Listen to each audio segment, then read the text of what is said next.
أعوذ بالله من الشيطان اللعين الرجيم. بسم الله الرحمن الرحيم. اللهم كن لوليك الحجة ابن الحسن صلواتك عليه وعلى آبائه في هذه الساعة وفي كل ساعة وليا وحافظا وقائدا وناصرا ودليلا وعينا حتى تسكنه أرزك توعا وتمتعه فيها طويلا. اللهم صل على محمد وعلى محمد وأجل فرجه وشر. بسم الله الرحمن الرحيم.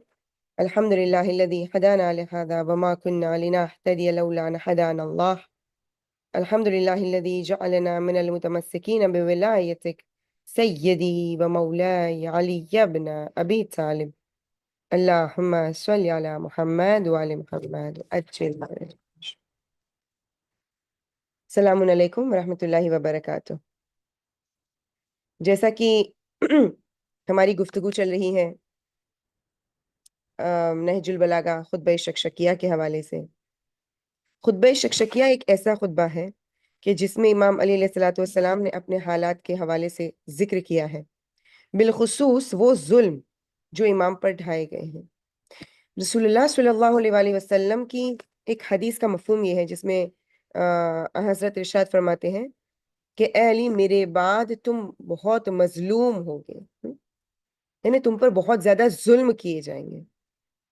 صرف اتنا ہی نہیں، امام ہادی جو امام امیر المؤمنین کی زیارت پڑھتے ہیں اس میں وہ بیان فرماتے ہیں کہ آپ پہلے مظلوم ہیں، یعنی امیر المؤمنین پر ایسے ظلم ڈھائے گئے ہیں کہ جس کا ذکر نہ صرف رسول اللہ کر رہے ہیں مگر امام ہادی بھی اس کا ذکر کر رہے ہیں کہ امام کتنے مظلوم ہیں. اور خطبہ شکشکیہ کے اندر بھی امام نے اپنے اسی ظلم کے حوالے سے ذکر کیا ہے. اور چونکہ یہ درس ہمارا ماہ رمضان میں ہے تو لہٰذا آج کا درس خطبہ شکشکیہ کے حوالے سے ڈیپتھ میں انشاءاللہ ہم یہ ڈسکس کریں گے کہ امام علی علیہ الصلوۃ والسلام پر کس طرح کے ظلم ہوئے ہیں. در حقیقت امام پر جو ظلم ہوئے ہیں اس کا اندازہ لگا پانا امپاسبل ہے، لیکن ہم یہ صرف محسوس کرنے کی کوشش کریں گے کہ امیر کائنات پر کس طرح کے ظلم ہوئے ہیں. تو سب سے پہلے بعد از رسول اللہ جہاں ظلم کی ابتدا ہوئی ہے، جہاں ظلم کی سٹارٹنگ، جہاں ظلم شروع ہو گیا، کون سا مرحلہ تھا؟ وہ تھا سقیفہ. وہ وقت، وہ سقیفہ کہ جہاں امیر المؤمنین علیہ الصلوۃ والسلام کا سب سے پہلا حق غصب کیا گیا. وہ حق جو خلافت کا تھا، وہ حق جو رسول اللہ صلی اللہ علیہ وآلہ وسلم نے غدیر خم کے میدان میں بیان فرمایا تھا، من کنت مولا فہذا علی مولا. لاکھوں کے مجمع میں جو بات کہی گئی اسے فراموش کر دیا گیا اور سقیفہ میں اکٹھا ہو کر اپنے لیے ایک الگ خلیفہ بنا لیا گیا. یہ ایک بہت بڑا ظلم تھا. دعوت ذوالعشیرہ سے اس کی ابتدا ہو چکی تھی. غدیر میں جو میسج ہم تک پہنچایا گیا ہے اس کی سٹارٹنگ، اس کی ابتدا تو دعوت ذوالعشیرہ سے ہو چکی ہے، یعنی اس کو بیان کرنے کی کہ جب رسول اللہ صلی اللہ علیہ وآلہ وسلم نے دین حق کا پیغام پہنچایا ہے اور کہا ہے کون میرا معین و مددگار ہوگا، کون میرا ساتھی، کون میرا ساتھ دے گا، کوئی کھڑا نہ ہوا سوائے امیر کائنات کے. جب 3 بار یہ سیم چیزیں ہوئی ہیں، 3 بار امیر المؤمنین رسول اللہ کی آواز پر لبیک کہتے ہوئے کھڑے ہوئے ہیں، تب رسول اللہ صلی اللہ علیہ وآلہ وسلم نے اعلان کہہ دیا تھا کہ اے علی تم میرے بھائی، میرے وصی، میرے وزیر اور میرے بعد خلیفہ ہو. اور بہت سارے مقامات پر رسول اللہ نے اس بات کو واضح کیا ہے، مگر پھر بھی رسول کے قول کو پس پشت ڈالا گیا. رسول اللہ نے امیر المؤمنین کی کتنے فضائل بیان کیے، ان کی شان میں کتنی احادیث بیان فرمائی، مگر یہ ساری احادیث کو، ان سارے بیانات کو فراموش کر دیا گیا. کئی فضائل تو علی علیہ الصلوۃ والسلام کے ایسے ہیں کہ جن کو بیان تک نہیں کیا جاتا. ایک خطیب ارشاد فرماتے ہیں کہ انہوں نے ایک جگہ پر جنگ خندق کے حوالے سے ذکر سنا. اچھا اب یہ جو ذکر ہو رہا تھا ہاں یہ اہل تشیع کے یہاں نہیں تھا, یعنی کوئی شیعہ ذکر نہیں کر رہے تھے, ٹھیک ہے. جنگ خندق کا جیسے ہی ذکر آتا ہے سب سے پہلے ذہن میں کیا آتا ہے؟ ہاں سب سے پہلے ذہن میں آتا ہے علی علیہ السلام کا نام, کہ علی علیہ السلام نے کس طرح سے اس جنگ کو سر کیا تھا, اس مارکے کو سر کیا تھا. انفیکٹ جنگ خندق میں وہ عمرو ابن عبدود کہ جس سے ہر کوئی خوف زدہ تھا, اس کے سامنے للہیت کے ساتھ, خلوص کے ساتھ اپنی تلوار لے کر کون کھڑا ہوا تھا؟ وہ امیر المؤمنین تھے.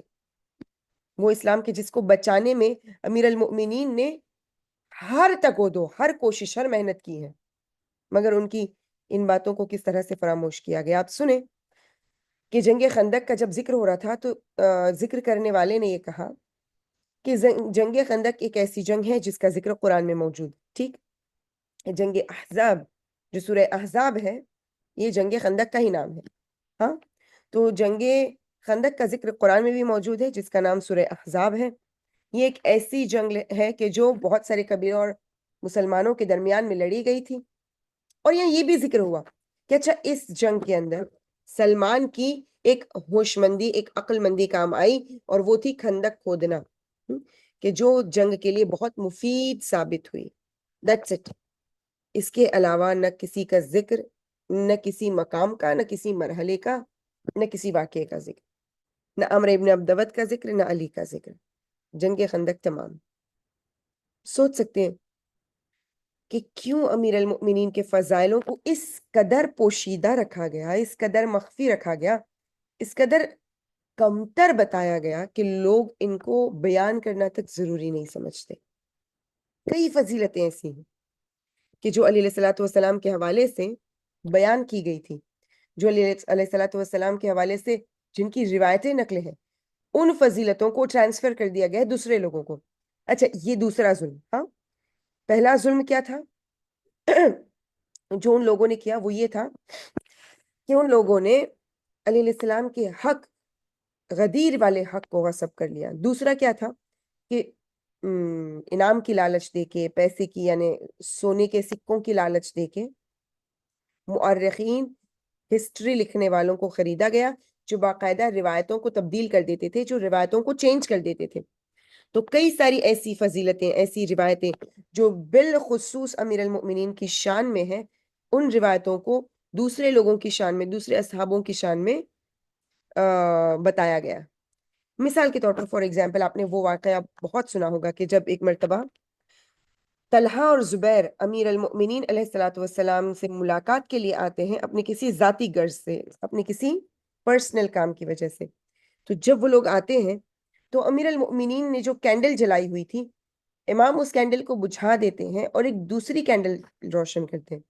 جب پوچھا گیا کہ یہ کیوں کیا تو انہوں نے جواب دیا اس لیے کیونکہ وہ جو پہلی والی کینڈل تھی وہ مسلمان کے مال سے خریدی ہوئی تھی, اور کیونکہ تم ذاتی کام سے آئے ہو, پرسنل کام سے آئے ہو, لہٰذا میں نے اپنے پرسنل مال سے خریدی ہوئی کینڈل جلائی. ٹھیک ہے. اب سوچنے والی بات ہے عزیزان محترم, مشہور و معروف یہ روایت, ہاں بہت پڑھی جانے والی, سنی جانے والی, امیر المؤمنین کے عادل, ان کے انصاف پسندی, وہ علی کی جس نے عدل کو ایک نیکسٹ لیول تک پہنچایا ہے, اپنے عروج تک پہنچایا ہے. اس امیر المؤمنین کی اس ایکلٹ, اس فضیلت کو کسی اور کو دیا گیا, اور وہ کون تھے؟ جناب عمر, کہ جن کو یہ فضیلت پاس کر دی گئی کہ جب ان سے ملنے کے لیے کوئی آیا تو انہوں نے وہ کینڈل کی جو امت مسلمہ کے مال سے جلائی ہوئی تھی اس کو بجھا دیا اور دوسری کینڈل جلائی جو پرسنل ایکسپینس سے خریدی ہوئی تھی. یعنی کہ ہم سوچ سکتے ہیں کہ اگر کوئی بندہ چوز بھی کیا جا رہا ہے عادل کی, انصاف کے اس بات کو, انصاف کی اس فضیلت کو دینے کے لیے, تو کم سے کم کسی عادل کو چوز کیا جائے. روایتوں میں ملتا ہے کہ کس طرح سے خلفائے راشدین کے زمانے میں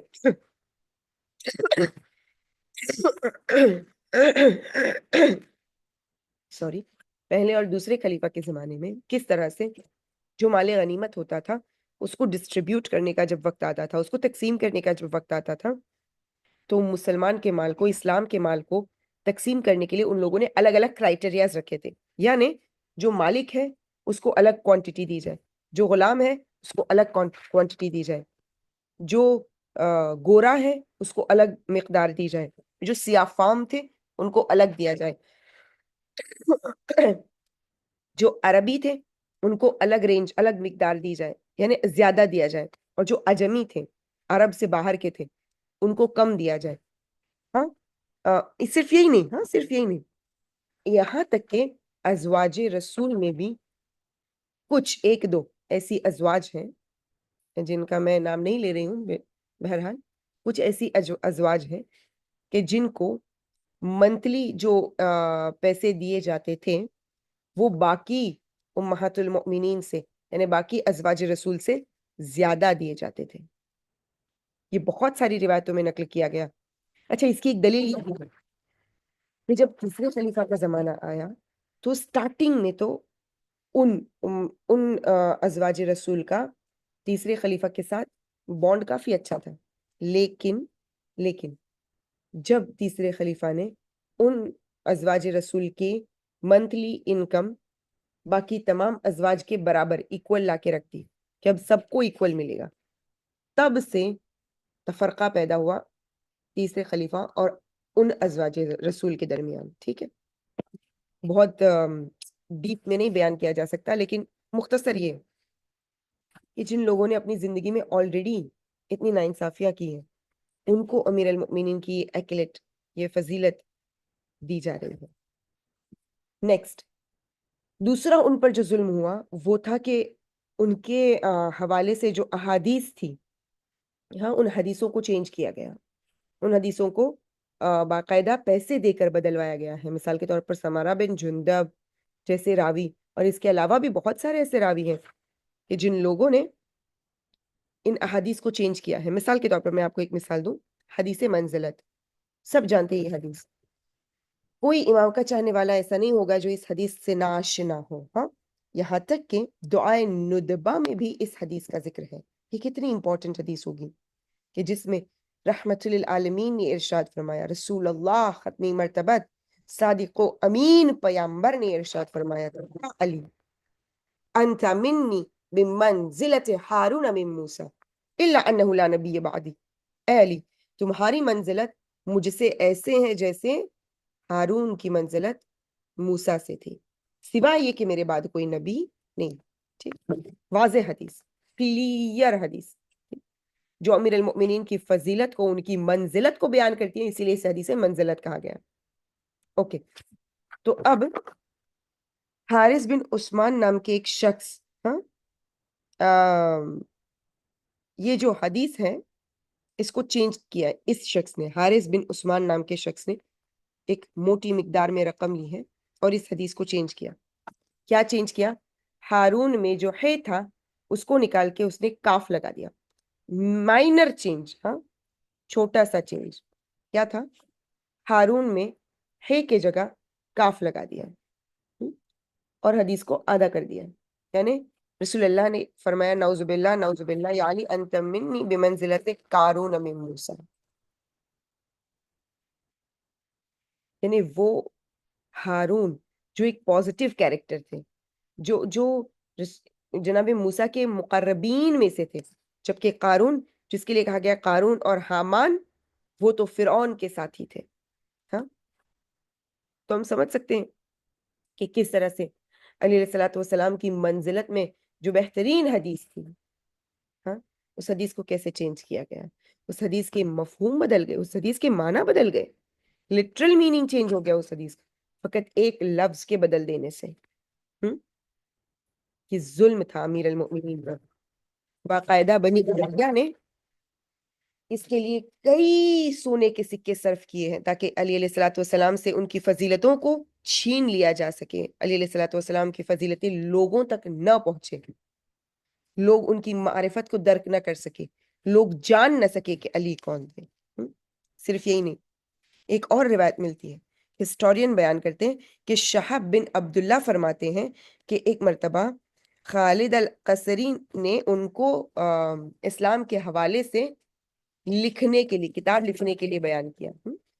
اور جب اسلام کے حوالے سے لکھنے کی بات کی تو انہوں نے فرمایا، شہاب بن عبداللہ نے فرمایا کہ میں کتاب تو لکھوں گا، لیکن اگر میرے سامنے علی کے حوالے سے فضیلتیں آئیں تو اس کا میں کیا کروں؟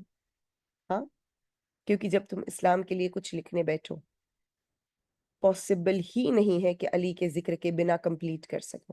ہاں، امپاسبل ہے۔ انہوں نے فرمایا کہ جب علی کی فضیلت آئے تو میں اس کا کیا کروں؟ تو اس شخص نے، یعنی خالد القصری نے فرمایا کہ اگر علی کا ذکر آئے تو اپنی باتوں میں، اپنی کتاب میں ایسا بتاؤ کہ جیسے نعوذ باللہ علی جہنم کے آخری طبقے کے انسان میں سے ہو۔ نعوذ باللہ، خدا لعنت کرے ان لوگوں پر کہ جس نے امیر المؤمنین پر اس طرح سے ظلم کیے۔ اچھا، حدیثوں کی بات تھی تو حدیثوں میں تو چینجز لائے گئے، ٹھیک ہے، مگر جہاں تک قرآن کی آیات کی بات ہے، آیات قرآنی جن میں تبدیلی نہیں لائی جا سکی، تو جب وہ لوگ قرآن کو تبدیل نہیں کر سکے تو اس کی تفسیر، اس کی تعویل کو چینج کرنے کی کوشش کی، کہ اس کی تنزیل کس مقام پہ، کس بیس پہ، کس کرائٹیریا میں ہوئی ہے، یعنی کس واقعے کے اکارڈنگ آیت کا نزول ہوا ہے، اس کو تفسیر کو چینج کرنے کی کوشش کی۔ مثال کے طور پر قرآن مجید کی وہ جو آیت ہے، یا ایھا الذین آمنوا لا تقربوا الصلاۃ وانتم سکارا، کہ اے ایمان لانے والوں، نماز کے قریب مت جاؤ جب تم ڈرنک ہو، یعنی جب تم نے شراب پی رکھی ہے۔ ٹھیک ہے، ایسی حدیث تھی۔ قرآن نے کچھ لوگوں کی حدیث میں اس آیت میں تنبیہ کی ہے۔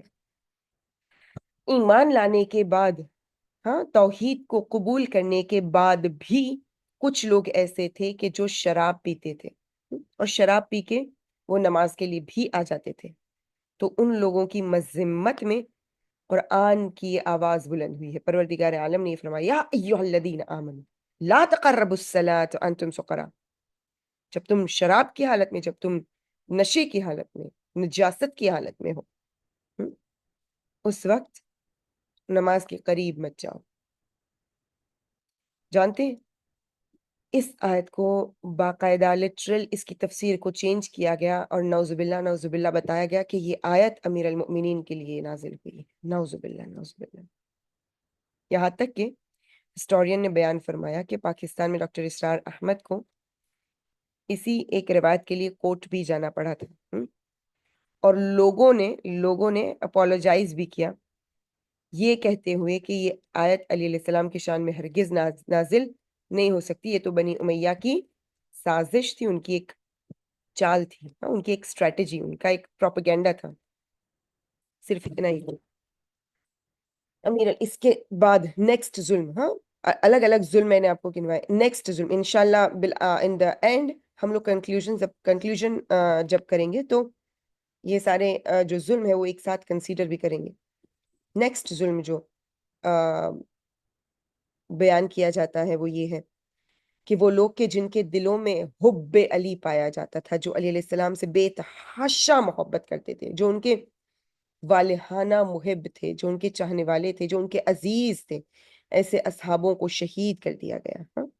یہاں تک کہ روایتی بتاتی ہے کہ امیر المؤمنین یہ کہتے تھے کہ کہاں ہے ابن تیہان، کہاں ہے خزیمہ ذو الشہادتین، کہاں ہے عمار یاسر، کہاں ہے مالک اشتر، کہاں ہے محمد بن ابی بکر۔ ایسے بہت سارے لوگ تھے کہ صرف اس لیے کہ کیونکہ وہ علی علیہ السلام کے چاہنے والے ہیں ان کو شہید کیا گیا، جیسے کہ میثم تمار۔ ان کو باقاعدہ ایک ڈیل دی جاتی تھی، حجر بن عدی، ان کو ڈیل دی جاتی تھی کہ تم علی سے براعت کر دو، تم علی سے اظہار براعت کر دو۔ وہ قنوہ جو امام زمان کے 313 میں جن کا نام ہے، 50 عورتیں جو امام زمان کے 313 میں ہیں، ان میں سے کچھ عورتوں کے نام دیے گئے، جن میں سے ایک قنوہ ہے۔ ان کے جو والد ہیں ان کو بھی یہ ڈیل دی گئی تھی کہ علی سے براعت کرو تو تمہیں بخش دیا جائے گا، تمہیں حیات دے دی جائے گی۔ مگر خوش قسمت تھے وہ لوگ شاندار تھے وہ لوگ کہ جنہوں نے دائمی بقا کو چوز کیا، ہاں، جنہوں نے یہ کہا کہ ہماری جان جاتی ہے تو چلی جائے مگر ہم اس زندگی میں کبھی علی سے اظہار بیزاری، اظہار براعت نہیں کر سکتے. ہاں، یہاں تک کہ حجر بن عدی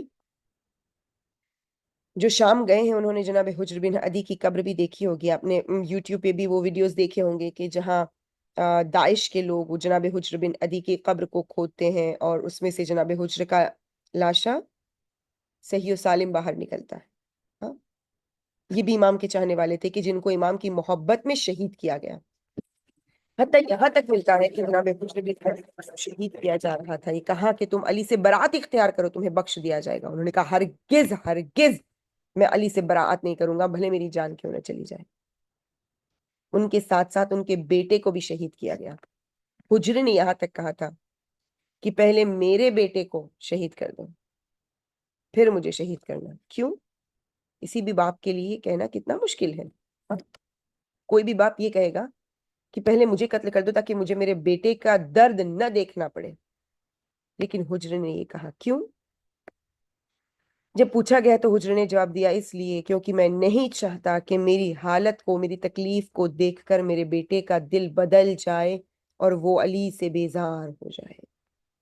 نہیں چاہتا اس سے میں یہ دیکھوں کہ میرا بیٹا علی کی ذات سے بیزار ہو چکا ہے، اظہار براعت کر رہا ہے. اس سے بہتر ہے کہ میں اس کی شہادت کو دیکھوں. اللہ اکبر. ایسے ایسے جانثار، ایسے ایسے عزیز، ایسے ایسے بہترین اصحابوں کو امیر المؤمنین کی محبت کے جرم میں شہید کیا گیا. صرف یہ نہیں، اگر کسی کا نام علی رکھا گیا ہو تو اس پر بھی ظلم کیا جاتا تھا، اس کو بھی مارا جاتا تھا. بہرحال نیکسٹ اگلا ظلم یہ ہے کہ بنی امیہ اموی خلفاء کا یہ طریقہ کار ہوتا تھا کہ وہ امیر المؤمنین پر نعوذ باللہ فرائیڈے جمعہ پریئرز کے ٹائم جب خطبے ہوتے تھے تو پلپٹس ممبرز پہ سے ان پر لعنتیں بھیجی جاتی تھی. اب گوگل کر سکتے ہیں صحیح مسلم 2409، آپ کو ملے گا کہ کس طرح سے حاکم شام فرائیڈے پریئرز میں لعنتیں کرواتا تھا. معاویہ حاکم شام فرائیڈے پریئرز میں جمعہ کی پریئرز، جمعہ کی نماز سے پہلے خطبوں کے اندر امیر المؤمنین پر لعنتیں کرواتا تھا. اچھا، کچھ ایسے بھی صحابی تھے رسول اللہ کے کہ جنہوں نے کلیئر کٹ کہہ دیا تھا کہ ہم علی پر لعنت نہیں کر سکتے. اس کے حوالے سے یہی پیج نمبر یعنی صحیح مسلم 2409 میں یہ روایت نقل کی گئی جس میں یہ لکھا گیا کہ حاکم شام معاویہ نے پوچھا سہل بن سعد سعدی سے کہ تم علی بن ابی طالب ابو تراب پر لعنت کیوں نہیں کرتے؟ ہاں، کم سے کم یہ کہہ دو کہ ابو تراب پر نعوذ باللہ میں یہ ورڈ سینٹنس کمپلیٹ نہیں کر سکتی، آپ سمجھ سکتے ہیں. ہاں؟ کتنی سوچنے والی بات ہے عزیزان محترم. سہل بن سعد سعدی نے آنسر کیا کہ میں اپنی زندگی میں کبھی علی پر لعنت نہیں کر سکتا. اس کی 3 وجہ ہے، 3 ریزنز بتائیں. کیا 3 وجہ ہیں؟ نمبر 1 وہ حدیث منزلت جو رسول اللہ نے امیر المؤمنین کے لیے بیان کی تھی، ہاں، کہ یا علی انت منی بمنزلت ہارون من موسیٰ، وہ ایک حدیث منزلت کہ جس کی وجہ سے. دوسرا خیبر، اس نے کہا میں شاہد ہوں، میں گواہ ہوں، میں نے دیکھا ہے کہ کس طرح سے خیبر کے میدان میں رسول نے کہا تھا کل میں علم اسے دوں گا جو مرد ہوگا، جو کرار ہوگا، جو غیر فرار ہوگا. خدا اور رسول جس سے محبت کرتے ہوں گے اور جو خدا اور رسول سے محبت کرتا ہوگا. یعنی یہ ایسی فضیلتیں تھیں کہ اب یہ فضیلتوں کا تاج جس کے سر پہ سجایا جائے گا اس کی شان کتنی بلند ہوگی. اور یہ فضیلتوں کا تاج امیر المؤمنین کے سر پہ سجا تھا. علم میدان خیبر میں امیر المؤمنین کو ملا تھا. ہاں، وہ ایک واقعہ نمبر 2. ہاں، اور نمبر 3 تیسری وجہ مباہلہ. وہ مباہلہ جہاں میں نے سہل بن سعد سعدی کہتے ہیں وہ مباہلہ جہاں میں نے خود دیکھا ہے کہ علی نفس رسول بن کے مباہلہ کے میدان میں گئے تھے. بھلا میں کیسے ان پر لعنت کروں؟ یہ 3 وجوہات ایسی ہیں کہ جس کی بنیاد پر میں کبھی علی پر لعنت نہیں کر سکتا. حتیٰ یہاں تک کہ سعد بن ابی وقاص، عمر سعد کا باپ، عمر سعد کا باپ سعد بن ابی وقاص، اس سے بھی کہا گیا کہ تم کیوں علی پر لعنت نہیں کرتے، تو اس نے بھی کچھ ایسے ہی ریزنز دیے کہ جب تک یہ فضیلتیں میں جانتا ہوں میں ہرگز علی پر لعنت نہیں کر سکتا. لیکن کئی ایسے لوگ بھی تھے کہ جو ممبروں پر بیٹھ کر امیر کائنات پر لعنتیں کرتے تھے. مغیرہ بن شعبہ، زیاد بن ابی، یہ ایسے، اس کے علاوہ بھی ایسے لوگ تھے کہ جو حاکم شام کی پھینکے ہوئے ٹکڑوں کی وجہ سے، وہ سونے کے چند سکوں کی وجہ سے، وہ حب دنیا کی وجہ سے، وہ طلب دنیا کی لالچ کی وجہ سے، جن لوگوں نے امیر ممکنات پر، امیر المؤمنین پر نعوذ باللہ لعنت کی ہے. لیکن اب دیکھیں کیا گزرتی ہوگی امام حسن مجتبیٰ پر جب وہ اپنے کانوں سے ان لعنتوں کو سنتے ہوں گے. کیا گزرتی ہوگی امام حسین پر جب وہ اپنے کانوں سے ان جملوں کو سنتے ہوں گے. حتیٰ یہاں تک ایک روایت ملتی ہے کہ ایک دن جب علی علیہ الصلوۃ والسلام نے اپنی نماز کو تمام کیا تو انہوں نے دیکھا کہ ان کے پاس ہی سلم بن اقوا نام کا ایک شخص بیٹھا ہے کہ جو تسبیح پڑھ رہا ہے، جو تسبیح نکال رہا ہے. نیک عمل، رائٹ، تسبیح نکال رہا ہے. لیکن یہ نیکی تب جب ذکر بھی نیک ہو، ورد بھی نیک ہو. وہ کیا تسبیح نکال رہا تھا؟ فرمایا وہ تسبیح نکال رہا تھا کہ اللہ نعوذ باللہ علی ابن ابی طالب پر، یعنی یہ سٹیٹمنٹ میں کمپلیٹ نہیں کر سکتی، یعنی وہ کرس کر رہا تھا، وہ لعنت بھیج رہا تھا. میری زبان میں وہ تاب نہیں ہے کہ میں ان جملوں کو کمپلیٹ کر سکوں. اب سمجھے کہ علی علیہ السلام پر وہ لعنت بھیج رہا تھا، یعنی ایسی لعنت کی نعوذ باللہ تسبیح نکال رہا تھا. ایسے لوگ، جب امیر المومنین نے خود یہ جب اپنی آنکھوں سے دیکھا ہے اور سنا ہے. لیکن میری جان قربان میرے مولا پر، فخر ہے ہمیں کہ ہمارا مولا علی ہے. سچ میں ہمیں فخر ہے کہ ہمارا مولا علی ہے. کاش کہ ہم بھی ایسے بن جائیں کہ ہمارے مولا ہم پر فخر کرے. جب مال مسلمان بانٹنے کا وقت آتا تھا تو امام نے، جب امام وہ مال بانٹ رہے تھے، تقسیم کر رہے تھے، تو امام نے سلم بن الاقوا کو بھی اس کا حصہ دیا. کسی نے پوچھا مولا یہ تو آپ پر لعنت کرتا ہے، آپ نے اس کو کیوں دیا؟ اگر آپ چاہتے تو اس کو نہ دیتے، اپنے ہاتھوں کو روک لیتے، کیوں اس کو دیا؟ امام نے جواب دیا کہ جب تک مسلمان اس کی زبان سے محفوظ ہے مجھے فرق نہیں پڑتا یہ میرے حوالے سے جو کہے. اللہ اکبر. یہی ہوتا ہے جب انسان میں للہیت ہوتی ہے، جب انسان کو لوگوں سے فرق نہیں پڑتا. وہ ہم ہیں جس کو لوگوں سے فرق پڑتا ہے، لوگ کیا کہتے ہیں، لوگ کیا سوچتے ہیں، لوگ ہمارے بارے میں کیا کہیں گے، ہے نا. یہ ہمیں فرق پڑتا ہے، امیر المؤمنین کو نہیں. ان کو تو بس اسی بات سے فرق پڑتا ہے کہ خدا کیا چاہتا ہے، خدا کس بات سے راضی ہے، خدا کس بات سے ناراض ہے. امیر کائنات کو اسی بات سے فرق پڑتا ہے. لیکن عزیزان محترم، یہاں ہمارے لیے ایک بہت بڑا درس ہے، بہت بڑا درس ہے کہ اپنا دشمن ہو تب بھی امیر الممکنات امیر المؤمنین اس کے حق کو ادا کرتے ہیں. یہ اس کا حق تھا، امیر نے حقدار کو اس کا حق دے دیا، چاہے وہ دشمن ہی کیوں نہ ہو. ہم تو امام کے چاہنے والے ہیں نا، ہمیں کیا ہو گیا ہے؟ ہم کیوں حق الناس میں کوتاہی کرتے ہیں؟ ہم کیوں لوگوں کا حق ادا نہیں کرتے؟ ہم کیوں ان کے حقوق کو ادا کرنے میں پیچھے رہ جاتے ہیں؟ آج امیر المؤمنین کی خاطر جب ہم امام کے چاہنے والے ہیں تو ہمیں یہ ہمارے اندر بھی یہ صفت ہونی چاہیے کہ ہم بھی امام علیہ الصلوۃ والسلام کی طرح لوگوں کے حقوق کو ادا کرنے والے ہوں، نہ کہ ان کے حق کو غصب کرنے والے. پروردگار ہمارا شمار امام کے حق اور ہم لوگوں کے حقوق کو بہترین طریقے سے ادا کر سکیں. وآخر الدعوانا أن الحمد لله رب العالمين.